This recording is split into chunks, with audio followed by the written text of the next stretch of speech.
Whew, part 7. By now you've subscribed. I'm sure of it. Either way, I hope you enjoy what follows. In the last episode, we talked about how to stop people pleasing and start prioritizing yourself without guilt. Now, let's go a step further. How do you build true self-respect? If you've ever felt like you constantly seek approval from others, struggle to trust yourself, or second guess your choices, this episode is for you. By the end of this video, you'll understand what self-respect really is, why it's different from self-esteem, and learn 3 powerful steps to develop it, so that you no longer need external validation to feel good about yourself. Let's get into it. The first step is to understand the difference between self-esteem and self-respect. People often confuse self-esteem and self-respect, but they're actually 2 different things. Self-esteem is about knowing your inherent worth, that you matter just as you are.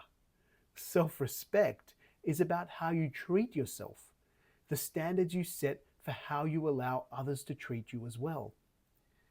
You can think of self-esteem as how you think and feel about yourself, and self-respect as how you act because of it.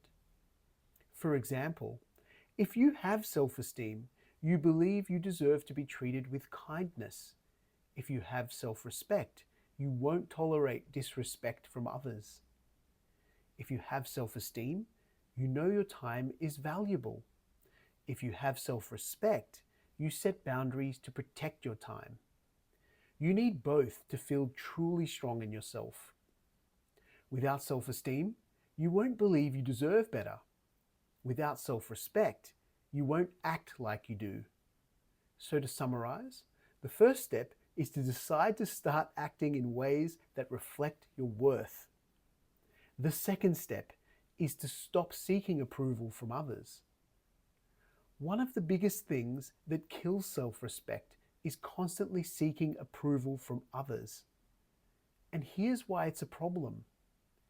If you need approval to feel good, you become dependent on how others see you. If you change yourself just to get validation, you slowly lose your sense of who you really are. If you chase approval, you'll always feel like you're one step away from rejection. And the truth is, no amount of external validation will ever be enough if you don't already respect yourself. Try this. Ask yourself, if no one was watching, who would I be? If I didn't need validation, what choices would I make? What do I actually want, separate from what others expect from me? Many of us are so used to seeking approval that we don't even know what we truly want. So before you make a decision, pause and check in with yourself. Ask, am I doing this because it's right for me, or because I want approval? If no one praised or noticed me, would I still do this? The more you practice choosing yourself over approval, the stronger your self-respect becomes. The third step is to live by your own standards. Here's a powerful truth. People will treat you the way you allow them to. If you don't respect yourself, people will sense it. If you set low standards, people will meet them. But when you hold strong standards for yourself, you naturally attract better treatment, better relationships, and a deeper sense of self-worth. Try this. Think about a person you truly respect. What makes you respect them? Is it how they carry themselves, their integrity, their ability to say no?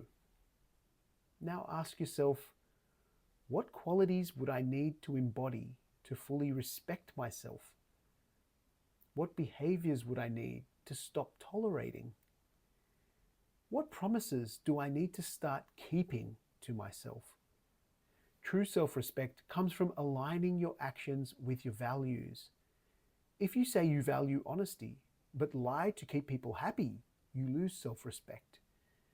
If you say you deserve better, but stay in a toxic relationship, for example, you lose self-respect. If you say your health matters, but constantly neglect yourself, you lose self-respect. The more you live by your own standards, the more you'll trust yourself. And self-trust is what builds unshakable self-respect. Let's try a final reflection. If you can, grab a notebook or think about your answers. What's one way you've been seeking approval from others? What's a personal standard you want to start living by? What's one promise you can keep to yourself this week? Now let me know in the comments, what's one way you can start respecting yourself more? What's a time when you prioritized approval over your true needs? How do you handle people who don't respect your boundaries? I'll be reading all of them. In the next episode, we'll talk about how to develop a strong inner voice so you can rely on your own judgment instead of looking for outside validation.